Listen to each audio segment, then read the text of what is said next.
I never meant for it to go this far. It was supposed to be a joke, a harmless, stupid little moment of curiosity on a boring Sunday afternoon. But sometimes the smallest choices have the loudest consequences. And the moment I looked in the mirror that day, something inside me shifted forever. My name is Ethan Carter, 24 years old, an average graphic designer who works from home. Nothing special about me, at least not until that day. I lived in a quiet apartment downtown with my girlfriend Isabella, a makeup artist who could make anyone look like a celebrity. Our relationship had always been solid, comfortable, predictable. But lately, I'd noticed a strange distance forming between us. She had been working long hours at her studio, often coming home with stories about clients, models, and transformations that fascinated me more than I wanted to admit. Her passion was contagious. The way she described contouring cheekbones, blending shadows, and using color to sculpt an entirely new identity, it made me wonder what it would be like to wear someone else's face. To become someone else, even if just for a moment. That curiosity grew quietly in the background of my life. Isabella had dozens of wigs in our shared bathroom closet, different lengths, colors, and textures for her clients. Sometimes, when she wasn't home, I'd glance at them as I brushed my teeth. The sight of them made my chest tighten in ways I didn't understand. And then came that lazy Sunday. Isabella had gone out with her friends for brunch, leaving me alone for the day. The apartment was silent except for the soft hum of my computer fan. I had no deadlines to meet, no chores left undone. Just stillness.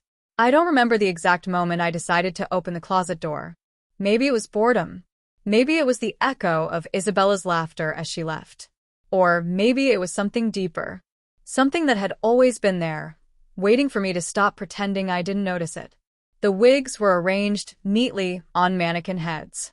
My eyes caught on a chestnut brown wig, shoulder-length with soft curls. It was beautiful, effortlessly feminine, with a light shine that made it look almost real. My fingers hesitated as I reached for it. I remember whispering to myself, "Just for a laugh, that's all." I stood before the mirror, holding it like something forbidden. My heart pounded, as if I were about to commit a crime. When I finally slipped it over my head, I felt a strange rush, half embarrassment, half excitement. The sensation of the hair brushing my neck, the unfamiliar weight of it. It felt electric. For the first time in my life, the face staring back at me wasn't mine. Not entirely. The wig softened my features, made my eyes seem larger. It wasn't perfect, but it was enough to make me gasp. And that's when I noticed Isabella's makeup box on the vanity. I froze. It felt like crossing a line, but also like standing at the edge of something thrillingly unknown. My fingers trembled as I opened it. Inside lay a rainbow of palettes, brushes, and lipsticks, all organized meticulously. I picked up a small compact of powder, staring at my reflection. What if just a little? The first brushstroke against my cheek sent chills down my spine. It wasn't just the physical sensation, it was the act itself. Each movement felt intimate, almost forbidden. I had watched Isabella do this 100 times, but doing it myself was different. It was personal. I followed what I remembered from her tutorials: foundation, a little contour, a dab of blush. My hands were clumsy, but the mirror didn't mock me. In fact, it rewarded me. Bit by bit, I saw someone else emerging, a softer, gentler version of myself. When I added mascara and a nude lip gloss, I almost didn't recognize the reflection. It wasn't perfect. My features were still rough around the edges, but there was something captivating about it. For the first time in a long while, I felt beautiful. Then I laughed out loud, nervous and giddy. I looked ridiculous. But the sound of my laughter died quickly when I saw my reflection smile back in a way that felt real. The strange part? I didn't want to take it off. I tried different angles, different expressions. I even grabbed one of Isabella's summer dresses from the laundry basket, holding it against my body just to see the illusion complete. That's when my phone buzzed. A message from Isabella. "Hey babe, brunch got canceled. I'll be home in 15 minutes. My stomach dropped. 15 minutes. I was still wearing the wig, full face of makeup, and panic rushing through every nerve in my body. I scrambled to the bathroom sink, fumbling with wipes and water. But every time I wiped away the makeup, I felt a small pang of regret, as if I were erasing someone who had just been born, someone I didn't want to lose. I managed to clean most of it off, though faint traces of foundation lingered. I shoved the wig back on the stand, closed the makeup box, and sat on the couch, pretending to scroll on my phone. When Isabella walked in, she gave me that usual tired smile. "Hey, babe. Missed me?" I smiled back, heart racing. "Always." She walked past me toward the bathroom, and my blood turned to ice. For a split second, I thought she'd noticed something. Maybe the faint smell of her perfume from the wig, or the slight smear of lipstick on the counter. But she didn't. Not yet. That night, as she drifted off to sleep beside me, I lay awake, staring at the ceiling. My mind replayed the reflection I had seen, the softness in my eyes, the way my heart fluttered at my own smile. And deep inside, a whisper grew louder. "You liked it. You want to do it again?" I turned on my side, watching Isabella's peaceful face. I knew this secret could destroy everything if she found out. But at that moment, it didn't feel like a secret. It felt like a truth I was finally ready to admit. And that's how it all began. With one wig, one look, and a version of me I never knew I wanted to meet. The next few days were supposed to return to normal. But normal doesn't come back once you've seen yourself differently. Every morning, I'd pass the vanity and catch a glimpse of that wig sitting on its stand. It looked harmless, lifeless even. But to me, it felt alive. Like it was calling me, whispering, tempting me to put it on again. I told myself no at first, that it was just a silly impulse. But the thought clung to me while I worked, while I ate, while I lay awake beside Isabella. One night, as Isabella showered, I found myself staring at her makeup box again. The silver clasps gleamed under the bathroom light. My heart thudded, my palms sweaty. I hesitated for a full minute before opening it, like it might explode the moment I touched it. Inside were all the same brushes and palettes I had touched that Sunday. And like before, that strange energy filled me, a mix of guilt and exhilaration. I touched the same chestnut wig, hesitating for only a second before slipping it on. And in that quiet moment, with the sound of running water behind the bathroom door, I stared at my reflection again. The transformation was clumsy, my makeup uneven, foundation streaky, but something in the mirror clicked. The person looking back wasn't Ethan, the boyfriend. It was someone softer, someone freer. I leaned closer to the mirror. "Who are you?" And the strangest part? I liked the answer that came from somewhere deep inside. Someone I've always been. The days that followed blurred between temptation and guilt. At work, I'd minimize my Zoom window anytime my webcam caught my reflection, my hair messy, my face tired, ordinary. I'd think about that wig, those lashes, the way I looked when I let go. Isabella didn't notice at first, though she started making casual comments. "You've been distracted lately, Ethan. You look different. Did you do something with your eyebrows?" I laughed them off, pretending everything was fine. But the truth was something was changing, something I couldn't stop. One Friday night, Isabella texted me, "Going out for drinks with the team? Don't wait up." My chest thumped with anticipation. The moment the door clicked shut, I went straight to the closet. This time, I didn't hesitate. I took my time, pulling on one of Isabella's older dresses, a navy blue one that hugged her curves. It was too tight on me, but when I caught my reflection, I felt that rush again. That dizzying, delicious rush of becoming. The wig came next, and then the makeup. I was getting better, steadier hands, softer blends. I even tried on a pair of her heels, nearly losing my balance before catching myself against the wall. When I looked in the mirror again, I gasped. It wasn't perfect, but it was close. The face looking back felt more real than the one I saw every morning. "Hi," I whispered to my reflection, like greeting someone I hadn't seen in years. I spent hours that night moving through the apartment, walking, posing, turning under the dim light of the lamp. I laughed, I blushed, I even danced a little, letting the hem of the dress brush against my thighs. And then my phone buzzed. A text. From Isabella. "Hey, can you send me a pic of the lipstick shade I left on the counter?" Need to show it to my friend. My blood froze. The lipstick was in the bathroom, the same one I had used. If I sent her the wrong picture, she might notice smudges or the mess I'd made earlier. My hand shook as I crept to the bathroom, careful not to ruin my heel's balance. I snapped a quick photo, making sure the counter looked clean, and sent it. She replied instantly. Thanks. You're a lifesaver. I exhaled sharply, sinking onto the bed. That was too close. Too reckless. I looked at my reflection again and whispered, You need to stop. But deep down, I knew I wouldn't. The next morning, I woke up with smudges of mascara still around my eyes. I'd fallen asleep before cleaning it all off. Isabella was already in the kitchen, humming while making coffee. Rough night, she teased, noticing my tired face. I forced a smile. Yeah, didn't sleep much. She tilted her head. You sure you're okay? You look different lately. There was again that word. Different. I nodded, sipping my coffee. Just stressed.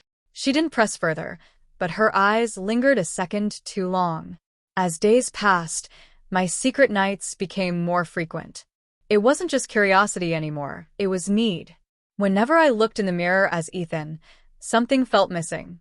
But when I looked as her, the version of me with makeup, a wig, and a softer face, it felt right. I began to give that reflection a name. Elena. Elena wasn't afraid. She was graceful, confident, beautiful in a way Ethan never was. When I looked at her, I didn't feel ashamed, I felt alive. But hiding Elena was exhausting. Every morning, I'd scrub away the faint traces of eyeliner, terrified Isabella would notice. And yet, she started to pick up on the smallest things. You've been using my conditioner? Did you move my brushes? Why is my lipstick smudged? Each time, I had an excuse ready, clumsy, desperate lies that even I didn't believe anymore. And then came the worst moment. One evening, Isabella's best friend Lena dropped by unexpectedly. I was home alone, once again dressed as Elena. Wig, makeup, dress, the full transformation. I had music playing, lost in my reflection, twirling lightly in front of the mirror. Then a knock. I froze. It came again, louder. Ethan? You home? It was Lena's voice. My heart pounded so violently it felt like the sound filled the room. I darted to the window. Isabella's car wasn't in the lot. But Lena knew where the spare key was. I tore off the wig, tossed it behind the couch, and frantically grabbed wipes to remove the makeup. My hands were shaking so badly that I smeared foundation across my cheeks. The door clicked open. Ethan?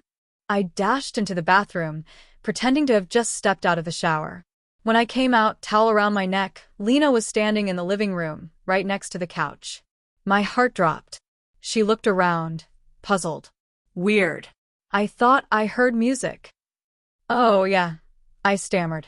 Was just cleaning. She gave me a long look. Her eyes lingered on the coffee table, where a makeup brush still rolled near the edge. I quickly snatched it up.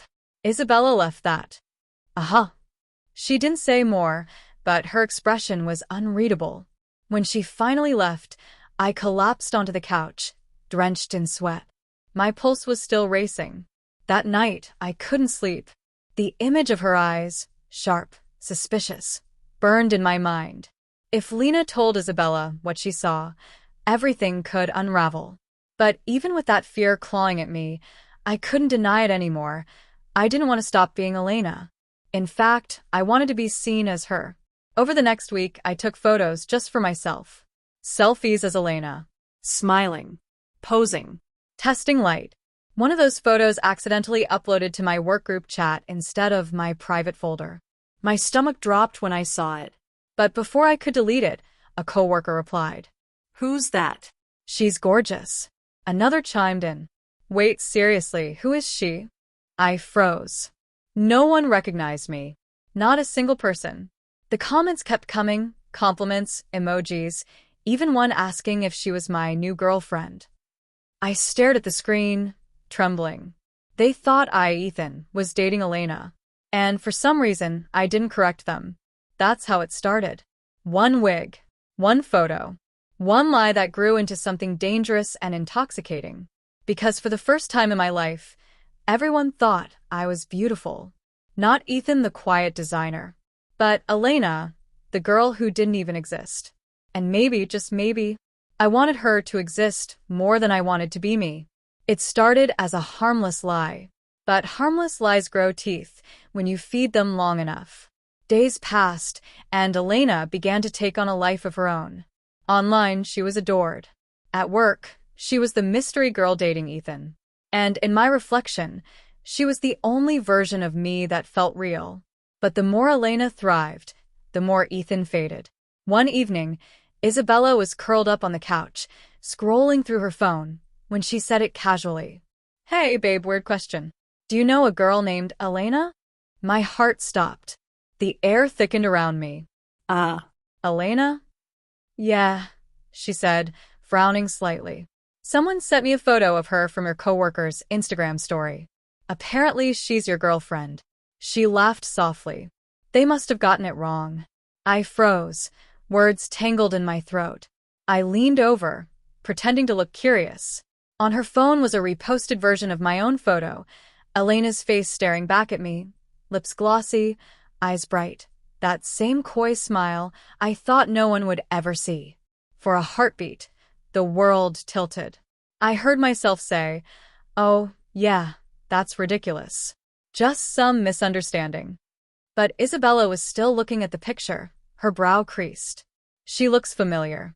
I can't put my finger on it, but I swear I've seen her before." I forced a laugh. Maybe she just has one of those faces. But inside, panic tore through me. That night, I deleted everything.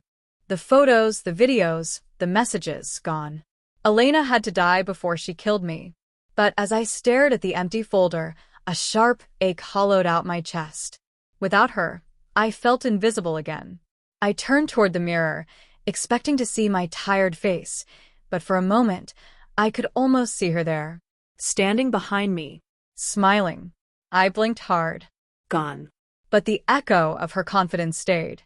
A few days later, Isabella left for a weekend trip with her friends. I promised myself I'd stay clean, no makeup, no wig, no pretending. But on the first night, the apartment felt too quiet, the shadows too long. The mirror across the hall caught my reflection. Just Ethan, plain, forgettable, eyes hollow. And then I saw it, the wig box in the corner slightly ajar. Like it was waiting for me. I walked toward it slowly, every step heavy with guilt. When I opened it, the scent of hairspray and perfume hit me like a drug. My hands trembled as I touched the strands of chestnut brown. Just one more time, I told myself. Just to see her again. Within minutes, the transformation began. The makeup glided on smoother than before. I knew every stroke by heart now. The lashes fluttered, the lipstick glimmered. When I slipped into the red dress hanging on the back of the door, I felt it again. That rush of warmth, that strange rightness. I stared into the mirror, and Elena smiled back. "You missed me," she whispered in my head. And I did. God help me, I did. The next day, Isabella texted. "Change of plans, heading home early. Be there in an hour." My phone nearly slipped from my hands. An hour? I tore across the room, ripping off the wig, the lashes, the dress. But makeup stains clung to my skin, glitter shimmered on my cheeks, and the faint smell of perfume lingered in the air. I scrubbed frantically in the bathroom sink, smearing mascara down my neck. My heart pounded so hard I could barely breathe. And that's when the doorbell rang. Too early. "She's here." I froze. Water dripping from my hands, chest heaving. "Ethan?" Isabella's voice echoed through the apartment. I ran into the bedroom, throwing the wig under the bed. "Coming," I shouted, trying to sound casual. But when I stepped into the living room, she was already standing there, her gaze sweeping across the mess I'd missed. A makeup brush on the counter, an open lipstick tube on the floor, and a faint scent of vanilla perfume heavy in the air. Her eyes flicked to mine. "What were you doing?" I forced a smile. "Just cleaning up." "You're early." She said nothing at first. Then, slowly, she picked up the wig cap I hadn't seen. the one lying beside the couch. Cleaning up what, exactly? The air went silent. I could hear my heartbeat echoing in my ears. I opened my mouth, but no words came out. That night was a blur. She didn't yell. She didn't even cry at first. She just looked at me, searching for something in my face that made sense.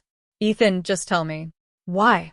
I tried to explain about curiosity, about expression, about how Elena wasn't someone else but me. The words stumbled out, clumsy and fragile. Isabella's eyes softened for a moment, then hardened again. You lied to me. You hid this from me.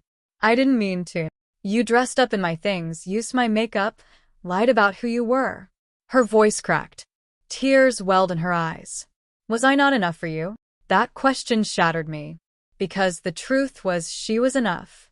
But being Elena wasn't about replacing her. It was about finding the part of me that I had buried for years. I don't know who I am anymore, I whispered. But when I look at her, I feel like I finally see myself. She turned away, shaking her head. I don't know if I can do this. And just like that, she walked into the bedroom and shut the door. I sat on the couch all night, staring at the mirror across the room. Elena's reflection was gone. Only Ethan remained. But his eyes, my eyes, were filled with something new. Not guilt, not shame, just loss. I thought it was over, that I'd finally killed the part of me that caused so much pain. But the next morning, Isabella was gone, and in her place, she left something unexpected. Her makeup box, wide open. Inside, a note. If you're going to be her, don't lie to me about it again. My hands trembled as I picked it up. The words weren't forgiveness, but they weren't goodbye either. I looked in the mirror one last time. The man staring back at me looked broken, but in the faint glimmer of the glass, I could still see her, waiting. Later that week, I got a text from my coworker. That Elena girl, people are obsessed. You two still dating? I stared at the screen for a long time before replying. In a way, I typed, yeah, we're still together. Because maybe I was. Maybe I'd always be. But just when I thought things had settled, something strange happened. One evening, after cleaning up the apartment, I caught my reflection again. Only this time, the mirror flickered.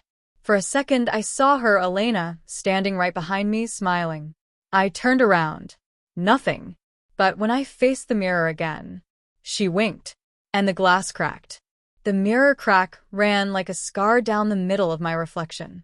Half Ethan, half Elena. I don't know how long I stood there, staring at that broken image, feeling like it finally showed the truth. Two versions of me, trapped in one fragile body. When Isabella came home that night, she barely looked at me. We moved around each other like ghosts, polite, quiet, pretending nothing had changed. But everything had. I caught her glancing at me sometimes when she thought I wasn't looking, her eyes tracing my freshly shaved jawline, the faint shimmer on my lips I couldn't quite scrub away. It wasn't accusation anymore. It was curiosity. That night, as she got ready for bed, she paused at the door and said softly, "You're wearing her perfume." I froze. I know I wasn't. She smiled faintly. Don't lie, Ethan. I know the scent. It used to be mine. She stepped closer, fingers brushing my cheek, then tracing the edge of my jaw. You looked beautiful that night, she whispered. Terrifyingly beautiful. Then she turned away, switching off the light. Good night, Elena. The way she said it, gentle, deliberate, made my heart pound in confusion. Was it anger? Acceptance? Or something else entirely? Sleep didn't come easy. I kept hearing whispers. Not from her, from the mirror. A faint sound, like someone breathing behind glass. I tried to ignore it, pulling the blanket over my head. But when I opened my eyes again, the crack in the mirror was glowing faintly. Soft pink light seeped through the edges. My pulse quickened. I got up, barefoot, walking toward it. The air felt heavy, charged, like the world itself was holding its breath. When I reached out to touch the glass, a voice, my voice, whispered back.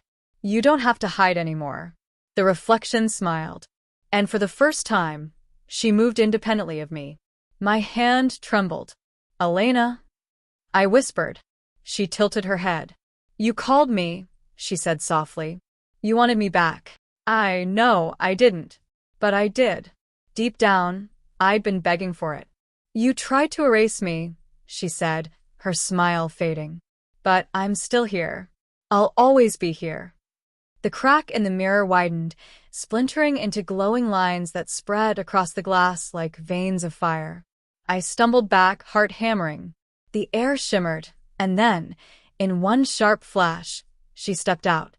Hair tumbling over her shoulders, eyes alive, body formed from light and reflection. It was me, but not me. The perfect version, confident, beautiful, unshaken.